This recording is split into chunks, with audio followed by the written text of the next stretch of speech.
I've done some work in my canyon or river or whatever it ends up being.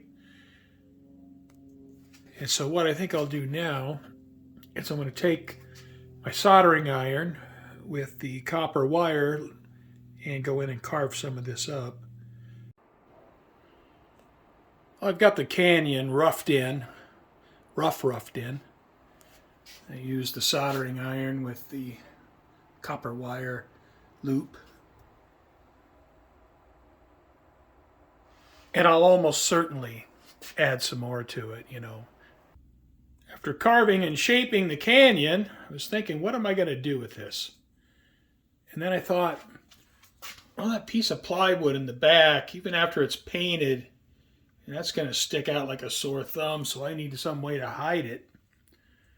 So what I've decided to do is I'm going to put a little creek down here, and then I'll fill this with trees. Now this would be like a flood basin, so it would be pretty flat. And obviously this isn't finished, but it would be pretty flat in here because it would flood. So, and it would also be wet all the time, so it would have trees. And a really good example is the Verde River up by Clarkdale, Arizona. I'll see if I can find a photograph to put up. So I got my soldering iron back out. I changed the tip, so I have a little round tip where I'm going to carve. All right. Get my soldering iron warmed up.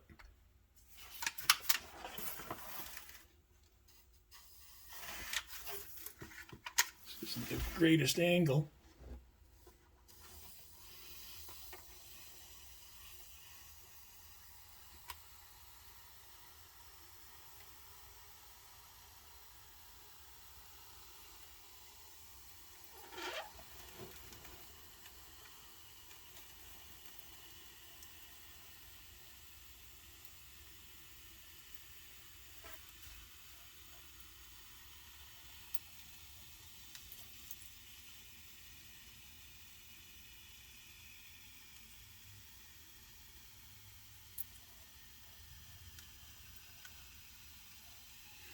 And I can adjust the bank width, you know, once I get to finishing this area. Well, that's it. And now the creek. Pretty deep one. Definitely going to have to take these banks and push them out a little bit. Take some of this angle out. So I might change my wire on my soldering gun and do that now. Well, I've changed the wire on my soldering iron. And this more flat shaped wire, I can taper my banks of my creek. So it is awfully deep. All right, is it hot enough? There we go.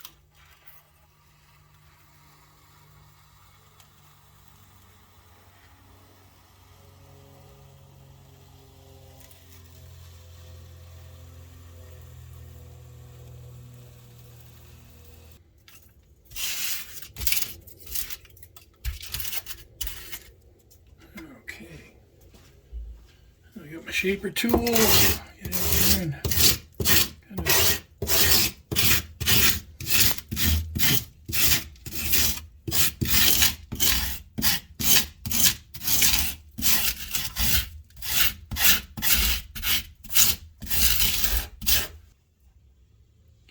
all right, I got it all vacuumed up, and I think I'm going to be happy with that decision.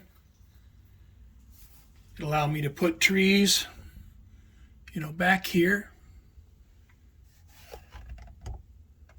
It'll allow me to put trees back here, and I can hide this piece of plywood. Obviously, it's going to be painted, but I got a bridge here, and you'll be able to see behind it. And with this small creek, you And with this small creek here, I have a good reason to have trees. And so I can fill this floodplain area here with some small trees. I can put some small trees back here and then kind of have them branch over and try to hide this. Well, the canyon is shaped for now. Now, once I get started on this side of the benchwork, I'm going to have the hills coming up here similar to that side. So it'll be coming up here, which will create this canyon here. Then once I get this bridge abutment, then I got a highway bridge to put in. These bridge abutments, then I can lay in the plaster, and I'll bridge all these gaps with plaster, so these large cracks aren't going to show. Well, I think I finally have the dip out of my roadbed. It seemed like an ongoing issue. You see, I got my yardstick on there, and it's looking pretty flat. So that's good.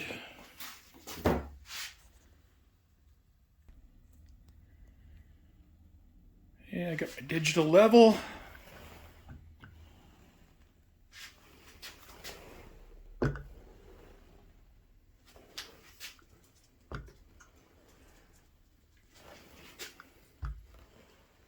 It's all looking good. Well, I believe I'm ready. Put down the track on my main line. Now, I haven't talked about my track. But what I'm using is Atlas Code 83 Flex Track and Atlas Code 83 Custom Line Turnouts. And I'll be using that everywhere except for the lift out section where the double crossover is a Walther's Code 83 double crossover. And in the future, way down the road, I plan to do a bridge that will use sections of micro engineering bridge track. And I don't know what's going on with micro engineering. I have the bridge that I want to use, but I went online to see if I could order a 36-inch piece of bridge track, micro engineering bridge track. Nobody has any. And the rumor is that micro engineering is going out of business, which should be unfortunate because I do like their bridges.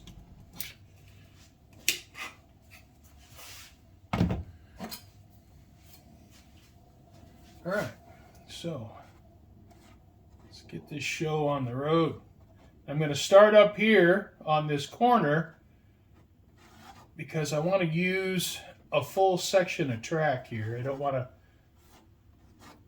want a bunch of splices in my curve because I'm going to have to solder the curve. Where just about everywhere else, the track's going to be unsoldered. I'm just going to let the glue take care of keeping everything in place.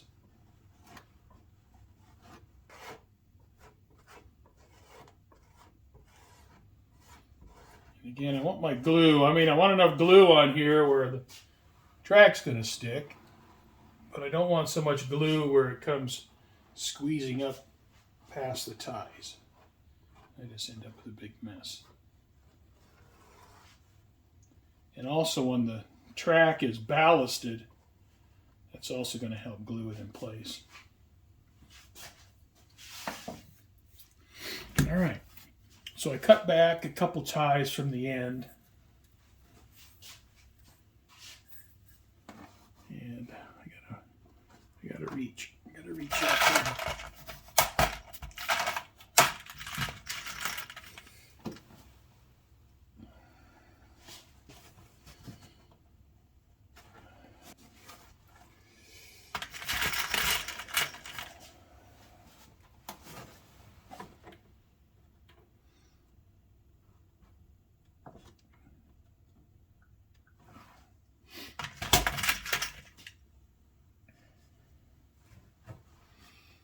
So this adhesive really does the job. I mean, it's just have it in place and it's stuck down pretty good.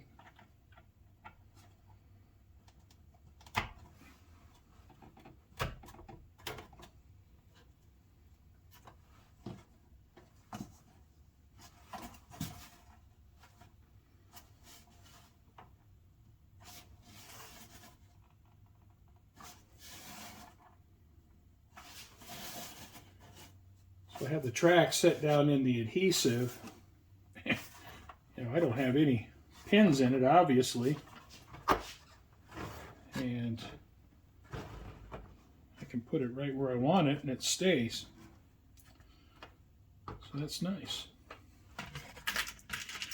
Down here at the end, I'm going to have to clip this rail a little bit, since, you know, the inside rail is a little bit longer. And I want to push this down. Now this will be cut back up here when I put the bridge in, but I want to run the flex track all the way to the end up here because it just seems like it's easier to make this transition with the rest of the track. So, man, that adhesive, that really does the job. I mean, this is all stuck down. It's not going anywhere. So, makes this job a little bit easier. All right, on to the next section. I cut back 2 ties on the end. I have rail joiners on this piece. And I've marked down at the end here where to stop with the adhesive.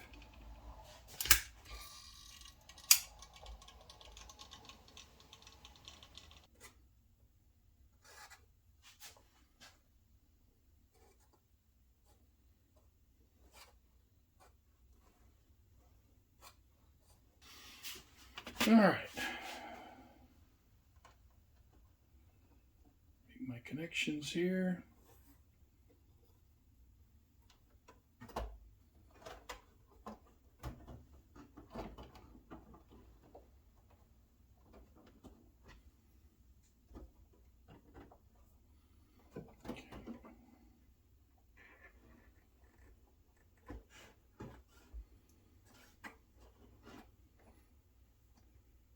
You know, and again with this adhesive, this is good stuff. It is absolutely just right in the right place. I don't have anything holding it down, and it is stuck down perfectly.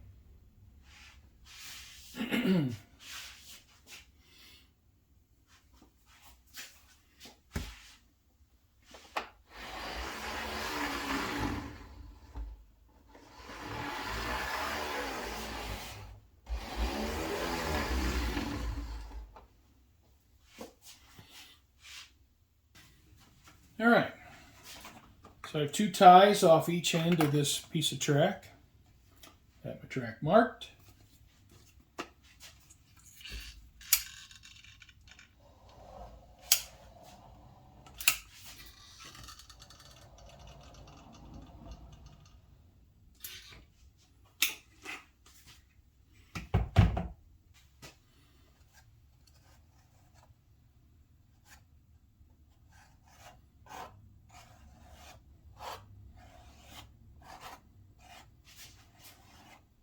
Try to get this adhesive spread out evenly.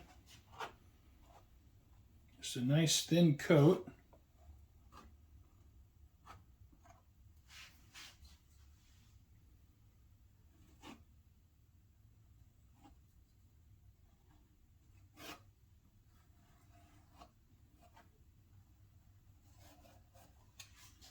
Alrighty.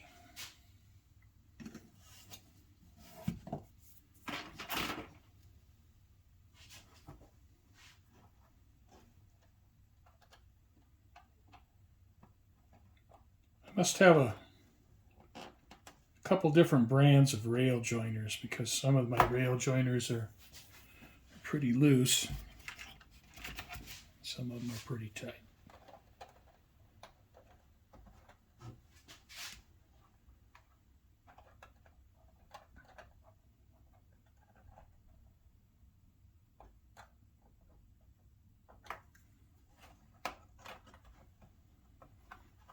Okay.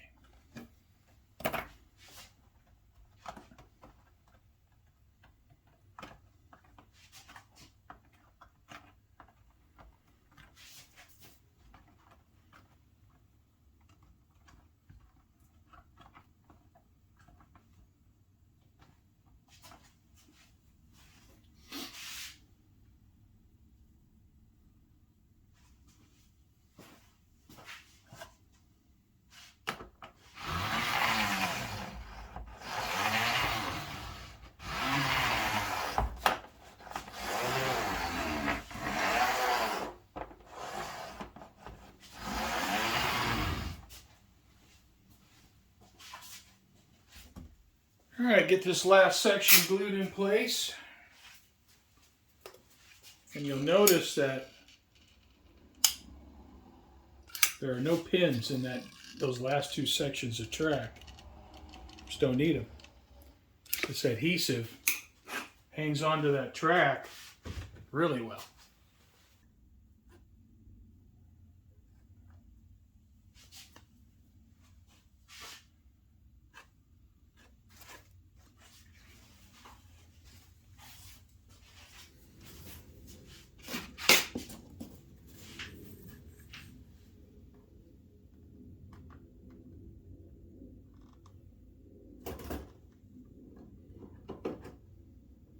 You know, with this Atlas track,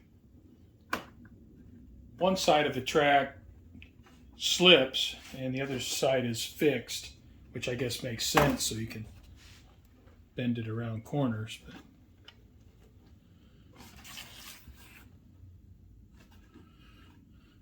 all right, I'm probably going to go ahead and pin down this end, although probably don't need to.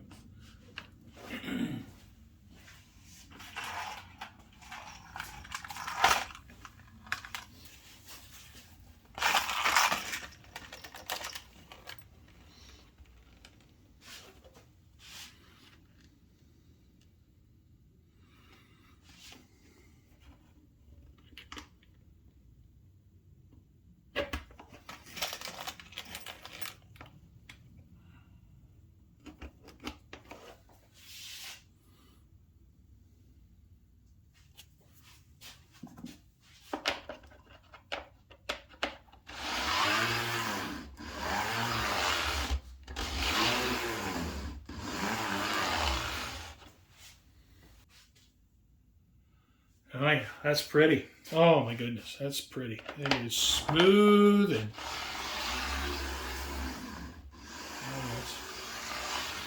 that looks nice.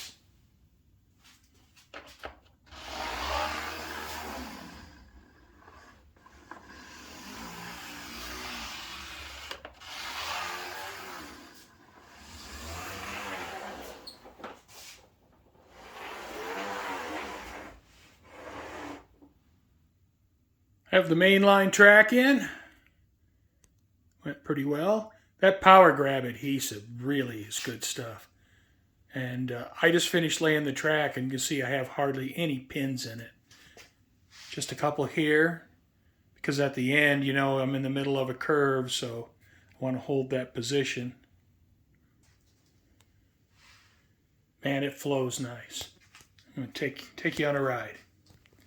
So it just flows beautifully. Nice and silky smooth.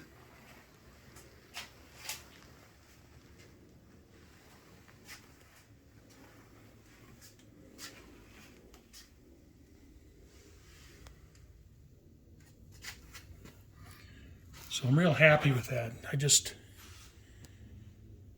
I think the track laid down nice. You know, I've only used this Atlas Flex track, but it seems to me that it's really easy to use. And I'm just pleased with how how this laid down. Just, especially in this section up here. I mean, if you look down the track, it just, see how nicely that flows?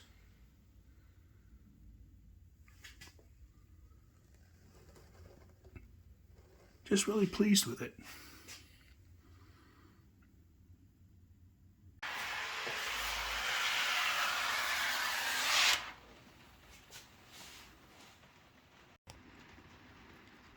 And setting up my industrial area track, now I think 2-inch on center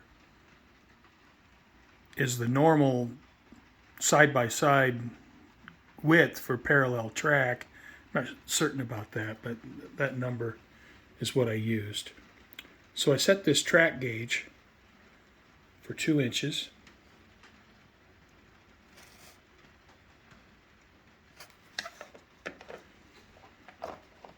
And I have my track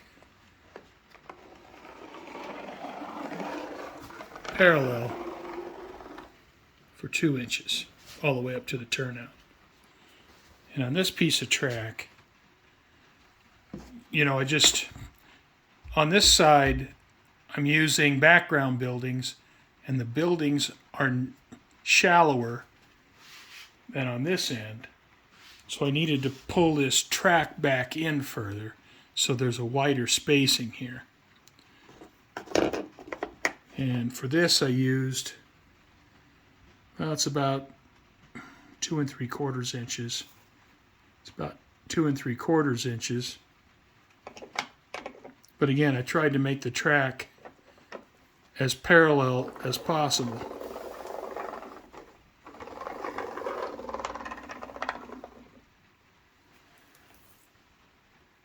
So I want my track to look good. When you look at the track and the trains are running, I want the trains to run well. I don't want them flopping all over the place. And so I'm trying to take a little bit of extra time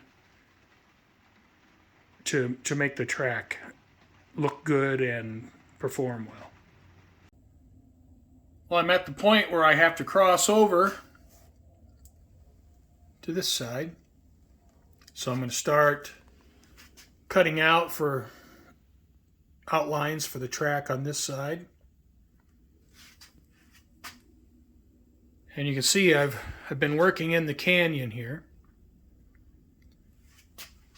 And I have this in place here for this bridge. Of course, there'll be an abutment here.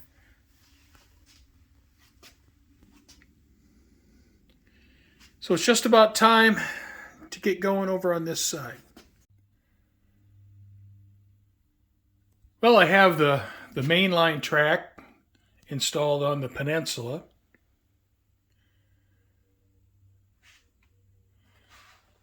And now I need to jump over to this side. And in order to do that, I need to have a starting point for my risers. So I'm going to put the risers in first, since I have to lean over the benchwork. And I'll get those in first. So what I've done is I took 3 1-inch blocks of pink insulation foam, glued those together. My abutment for my 23-inch long truss bridge will go up against here. And I had to sand down inside this top piece of foam, maybe 1/8 of an inch. And now I'm level from one side to the other. I figured having a level bridge would just look better than having a bridge at a grade. So that's why I'm doing that. But now I have a starting point right here. So here, I have a level grade bridge, 3 inches of level grade, and then back to the risers. Well, I use the same method for transferring the track plan to the benchwork that I used earlier. And I have these risers pinned in place. Now this secondary set, I'll remove those when I glue in the bottom set. But you can see I'm starting to climb in elevation. You go through a bunch of glue sticks.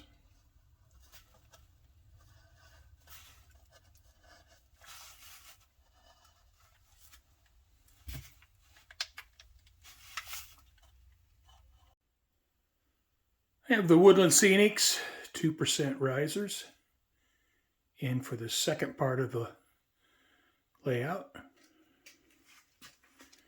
And at this point right here, I'm 5.5 inches. And this is the zero elevation track that will go through here. And then this will be a tunnel.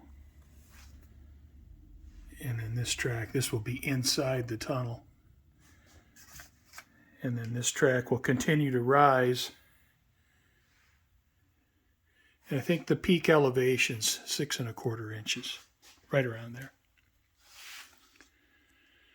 All right, so I guess the next thing I'll do is start adding the terrain features in behind the risers and start building all that up.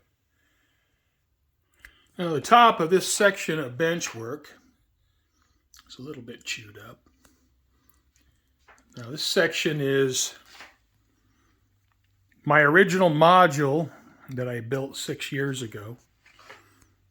I probably should have pulled all the foam off, but I just took all the track and everything I had off of it and decided I would reuse it.